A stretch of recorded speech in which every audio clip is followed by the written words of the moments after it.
Masyarakat kita dilanda hempasan ombak perebutan kuasa yang tidak berkesudahan, yang kelihatannya semakin meretakkan perpaduan. Moga barang dijauhkan oleh Allah. Rakyat kita jangan hadapi nasib benang habis, kain tak jadi, jarum patah, baju pula tak siap. Nak bersiasah, nak berpolitik, silakan. Tapi apa pesan orang tua-tua dulu? Pertama,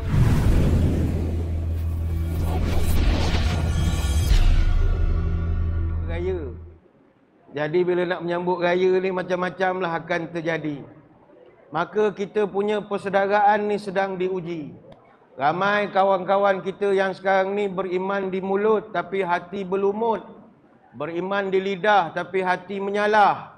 Lidah bercabang, langkah menyilang. Cakap belecoh, perangai tak senonoh. Ke tengah memfitnah, ke tepi berdengki. Ke laut menghasut, ke darat mengumpat. Ke hulu menipu, ke hilir menyindir. Ke atas mengampu, ke bawah melapah. Ke gunung menyombong, ke lurah menista. Duduk mengutuk, tegak membengkak. Berbudi mencaci, bersedekah mencerca. Bertaring, tengking, menengking. Berkuku, seteru, berseteru. Berpangkat, umpat, mengumpat. Berhata, kata, mengata. Berduit, cubit, mencubit. Sama keluarga, laga, melaga. Sama kawan, makan, memakan. Sama sahabat, sebat, menyebat. Sama bangsa, paksa, memaksa. Sama sedusun, pulun, memulun. Sama sekampung, hasung, menghasung. Sama sedesa, cerca, mencerca. Sama senegeri, iri, mengiri. Masyarakat kita dilanda hempasan ombak perebutan kuasa yang tidak berkesudahan, yang kelihatannya semakin meretakkan perpaduan. Moga barang dijauhkan oleh Allah. Rakyat kita jangan hadapi nasib benang habis, kain tak jadi, jarum patah, baju pula tak siap. Nak bersiasah, nak berpolitik, silakan. Tapi apa pesan orang tua-tua dulu? Pertama, pantang siasah yang tidak senonoh. Cabar mencabar mencari musuh. Ke dalam bertikai, keluar bergaduh. Rakyat sengsara, negeri pun runtuh. Kedua, pantang siasah menurutkan nafsu. Berebut kuasa, palu memalu. Tamakkan harta, tak ingat malu. Negeri rosak, banyaklah seteru. Ketiga, pantang siasah mabukkan pangkat. Berebut kedudukan, jilat menjilat. Berebut kuasa, hambat menghambat. Negeri rosak, nama pun cacat. Hidup mati akan dilaknat. Keempat, pantang siasah memecah belah. Mengadu domba umat manusia. Baik sekaum, sesuku bangsa, maupun antara keluarga dan marga. Saya nak kongsi pada pagi ni. Kita ceramah tak lama, 10 suku habis lah. Sikit lagi. Teringat saya ada satu doa. Doa ini dipanjatkan di malam kemerdekaan Tanah Melayu. Pada malam kemerdekaan 31 Ogos 1957, tak ramai yang tahu ada 3 orang ugamawan telah terlibat dalam majlis rasmi itu. Pertama sekali yang terlibat dalam penentuan merdeka adalah Syekh Abdullah Fahim. Syekh Abdullah Fahim ni atuk kepada Tun Abdullah Ahmad Badawi. Tunku Abdul Rahman dulu nak meletakkan tarikh merdeka, jumpa dengan Syekh Abdullah Fahim di Pulau Pinang. Dia tanya kepada Syekh Abdullah Fahim, "Wahai Tuan Guru, bila tarikh merdeka paling sesuai?" Orang-orang alim ni dia ada kiraan falak dia. Bila Tunku tanya tarikh, dia jawab dalam bahasa Arab, "Am khair atana," kata dia. "Am khair atana." Apa maknanya? Tahun yang baik akan datang tak lama lagi. Dia punya kiraan Sabtu 31 Ogos 1957. Dia pesan, kalau tarikh untuk pengisytiharan kemerdekaan tidak pada 31 Ogos, ni pula. Nak start dari mula? Tak payah? Okey. Macam berlakon filem lah, take 2. Oh, letih, tak ingat lah. Cobaan. Muslimin muslimat sekalian, sambung balik cerita tentang atuk kepada Pak Lah tadi. Dia pesan pada Tunku Abdul Rahman, kalau tarikh merdeka tak dapat pada 31 Ogos 57, maka pada tahun-tahun berikutnya jangan merdeka, kecuali tahun 1962 baru merdeka. Sebab pada kiraan dia tak baik untuk bangsa Melayu. Dia ada kiraan dia lah. Okeylah. Lawan-lawan dapatlah 31 Ogos 1957. Agamawan kedua yang terlibat dalam peristiwa merdeka, hari merdeka adalah Tan Sri Hasan Azhari, Allah yarham. Dia adalah orang yang mengalunkan azan ketika kita merdeka. Yang ketiganya orang Negeri Sembilan kena bangga, iaitu agamawan ketiga yang terlibat pada hari merdeka adalah almarhum Syekh Haji Ahmad bin Muhammad Said, Mufti Negeri Sembilan, yang mana almarhum telah diberi penghormatan membacakan doa untuk hari kemerdekaan. Apa sebab orang Negeri Sembilan pula baca doa? Orang negeri lain tak pandai baca doa? Tidak.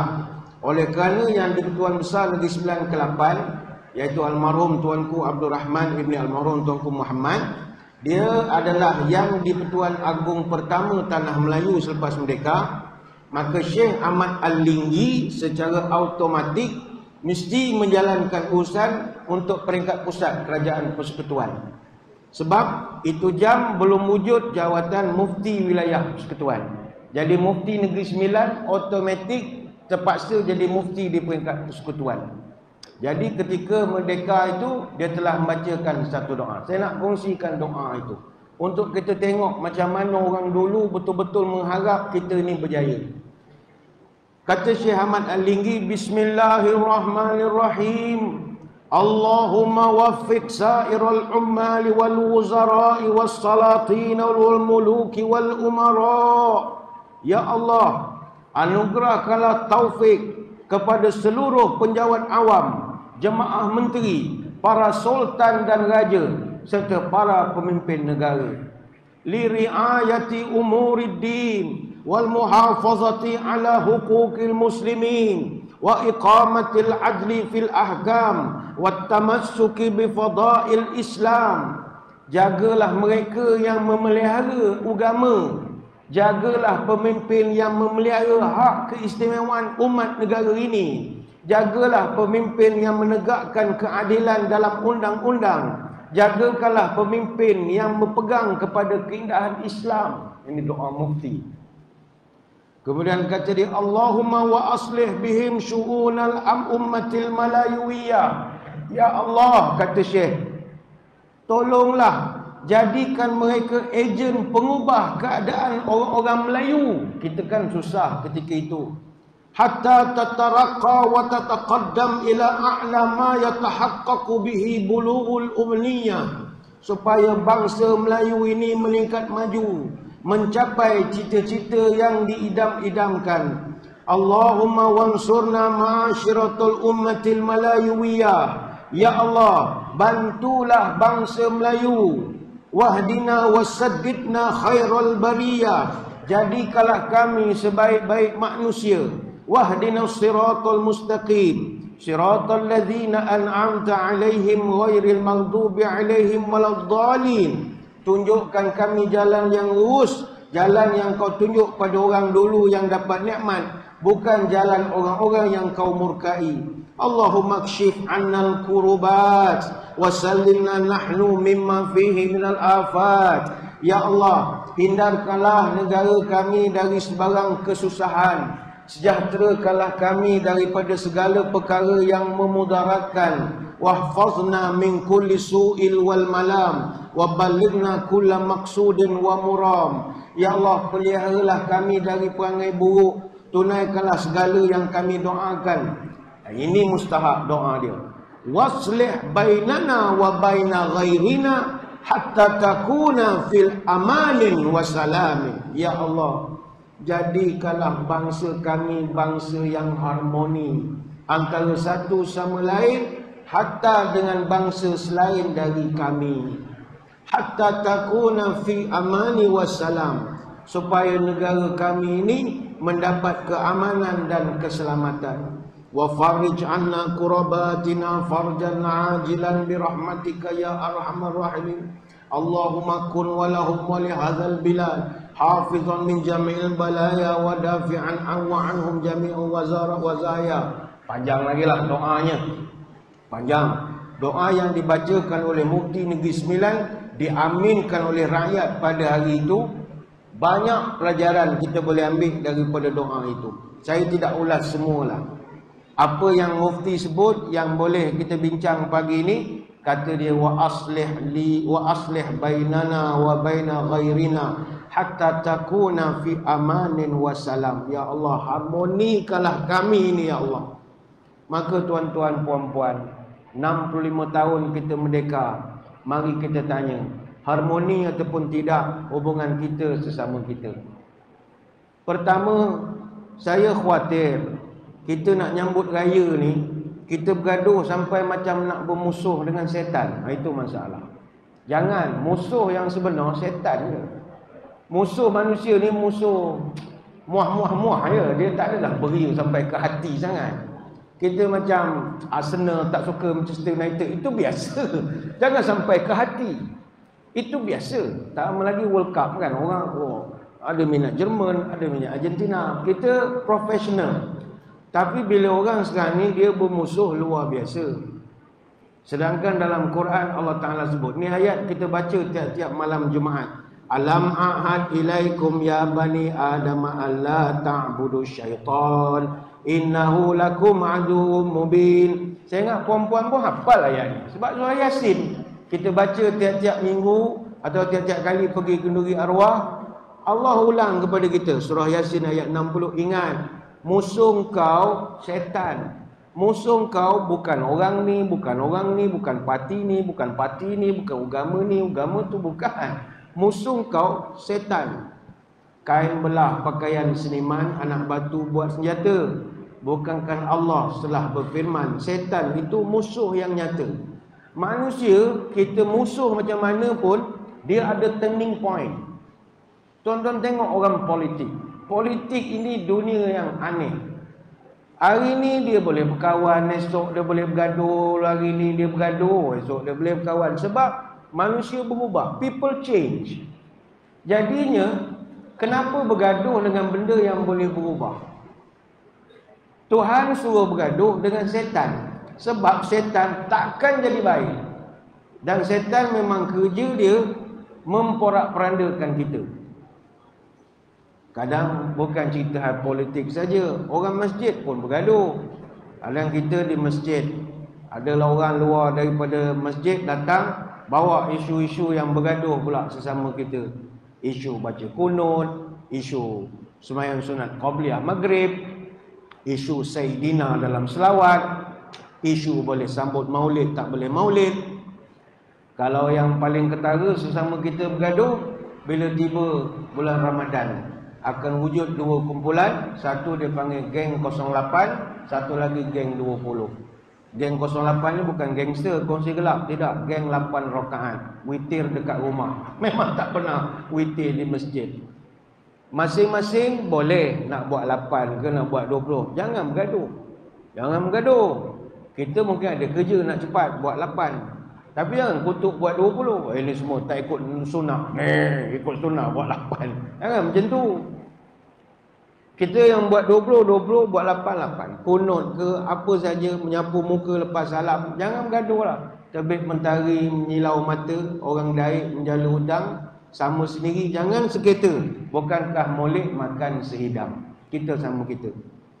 Tuan-tuan, puan-puan, ni tak lama lagi nak raya. Orang politik minggu depan dia sibuk. Penamaan apa semua. Kita tak pandai politik, jangan memandai-mandai. Orang politik dia profesional. Dia orang dalam parlimen, tuan-tuan tengok dia bergaduh lah. Angkat pokok. Sebab ada kamera live. Cuba tak ada kamera, dia diam je. Sebab makin nampak garang, ada markah. Penyokong, mabla. Dia kamera ni, macam kita pun ada kamera kan. Dalam parlimen, dia keluar api. Keluar api merah, tengah zoom muka kita. Masa tu, kalau kamera tak on, dia diam main telefon. Dah menyala. Sebab ada mileage. Dan dia orang habis bergaduh, time minum, dia pergi minum je. Sama dia duduk meja. PAS, UMNO, DAP apa semua. Yang geng sigar lah. Tukang cucu ada. Dia orang profesional. Tapi kita orang kampung tengok orang bergaduh, kita di rumah dah mengasah parang serung. Padahal dia orang profesional. Yang ini kita risaukan. Kita bukan orang politik. Kita orang kampung, noreh, kerja-kerja, kita tak faham. Dia orang profesional. Dia boleh bergaduh sama dia dalam Facebook apa semua. Di luar, dia bilang teh tarik. Kita lalu rumah orang pun dah tak nak bila dah bergaduh pasal politik. Sebab itu, jangan salah pilih musuh. Musuh kita yang sebenar, setan, bukan orang. Orang dia mesti berubah. Yang kedua, marilah kita damaikan sesama kita orang Islam, umat Melayu ni khususnya. Saya melihat sekarang macam ada satu usaha yang tersusun nak brainwash kita untuk saling benci membenci. Padahal kita semua tak ada apa pun. Kita semua okey duduk sekampung. Tapi ada usaha nak suruh kita benci orang ni, jangan. Kalau ada proses itu berlaku, maka menjadi tanggungjawab pula pihak masjid, orang-orang Islam, kita mesti damaikan. Dan ini perintah dalam Quran. Innamal mu'minuna ikhwatun fa aslihu baina akhwaikum wattaqullaha la'allakum turhamun. Sesungguhnya orang beriman itu adalah bersaudara, maka damaikanlah saudaramu yang sedang berselisih supaya kamu dapat rahmat. Surah Al-Hujurat ayat 10. Kita sama kita ni saya tengok mendamaikan orang dah tak ada. Tukang bakar ramai, mendamaikan tak ada. Sedangkan mendamaikan ni menjadi wajib. Ada satu ayat Quran saya nak kongsikan. Dalam Quran Allah Ta'ala berfirman surah Al-Hujurat ayat 9. Wa in ta'ifatani minal mu'minina qatatalu faslihu bainahuma. Apabila dua kumpulan orang Islam bergaduh, maka hendaklah engkau mendamaikan antara dua kumpulan. Apa sebab turun ayat ini? Sebab turun ayat ini begitu unik sekali. Dalam tafsir Munir, susunan Dr. Wahbah Al-Zuhaili. Ini tafsir Munir ni tafsir bahasa Arab. Tapi Persatuan Ulama Malaysia, dia telah terjemahkan tafsir Munir ni ke bahasa Melayu dan disemak ejaan tulisan terjemahannya oleh Akademi Pengajian Islam Universiti Melaya tahun 2008. Jadi dah ada terjemahan dalam bahasa Melayu. Ketika menafsirkan ayat yang ke-9 surah Al-Hujurat, kata Dr. Wahbah Zuhaili, ayat ni turun satu hari Nabi nak pergi rumah Abdullah bin Ubay. Siapa Abdullah bin Ubay? Presiden munafik Madinah. Nabi pergi ke rumah dia, Nabi bawa keldai dia. Dalam riwayat sebut nama Ya'fur. Dia pun bawa keldai dan Nabi punya pengiring adalah ikut beberapa orang sahabat. Sampai di rumah Abdullah bin Ubay, tiba-tiba keldai Nabi ni buang air. Bahasa kita kencing lah, bahasa kasarnya. Buang air kecil di halaman rumah Abdullah bin Ubay. Bayangkanlah ya apa perasaan halaman rumah kita. Orang datang parking kereta sampai dekat porch. Bila dia balik tengok ada minyak hitam. Kan main banyak tumpah kat tu punya kereta-kereta antik nak penuh minyak hitam. Satu kerja nak mencuci. Jadi dia ni kedai dia kencing di halaman. Ketika itu Abdullah bin Ubay dia boleh marah kepada Nabi. Datang rumah orang, kedai parking lah depan. Yang bawa sampai ke depan ni dah kencing pam. Dia boleh beletih pada Nabi. Sampai Abdullah bin Ubay dia boleh mengatakan, tanaha anni, jauhkan daripada saya. Kenapa nak parking dekat sini? Sahabat Nabi yang mendengar Abdullah bin Ubay meninggi suara, mereka marah. Hei Abdullah bin Ubay, kau jangan biadab. Ini Nabi yo. Kau ingat ni pegawai takmir. Kau main kuang hajar punya mulut. La khimar Rasulullah aqiba minka. Abdullah, keldai Nabi lebih mulia daripada engkau. Abdullah bin Ubay dia ada pengikut dia. Semua dah seng-seng lengan. Habis kau orang datang nak apa? Sahabat Nabi pun angin juga. Kau jangan samsing sangat. Kita orang pun ramai juga ni. Jadi dua kumpulan jadi bergaduh.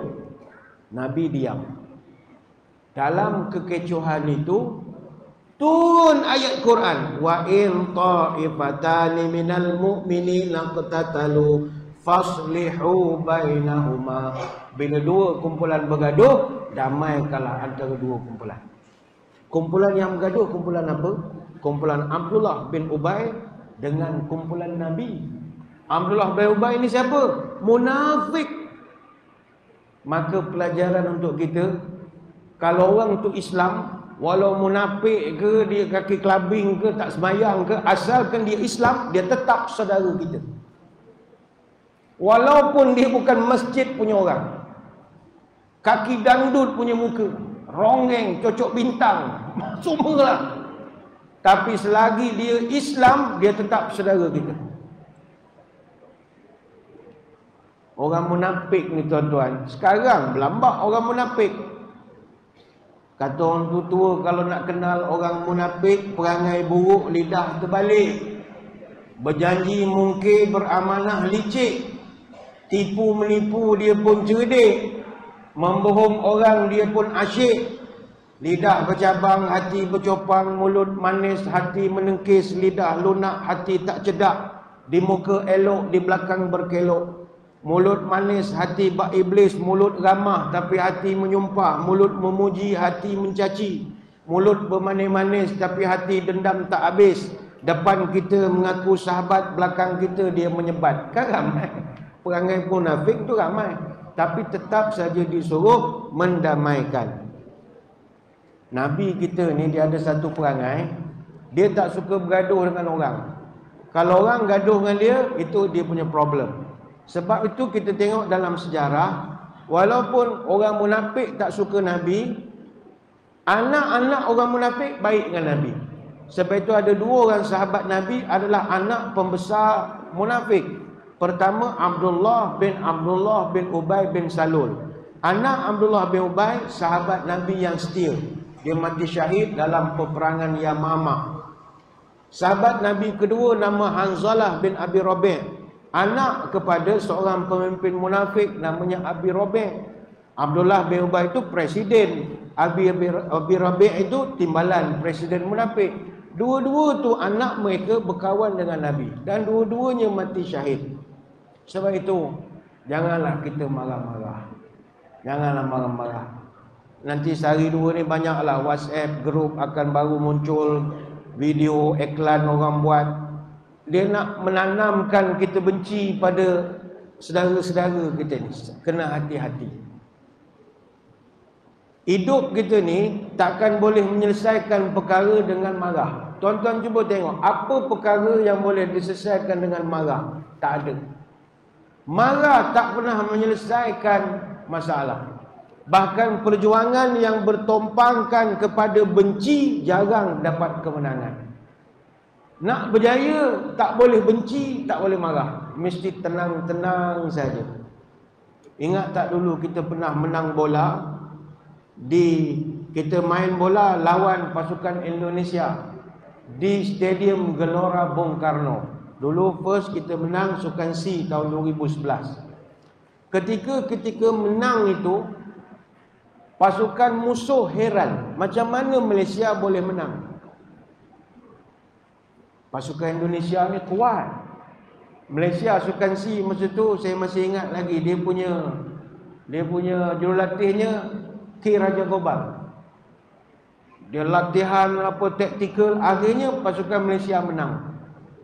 Terkejut, satu Indonesia terkejut. Macam mana boleh menang?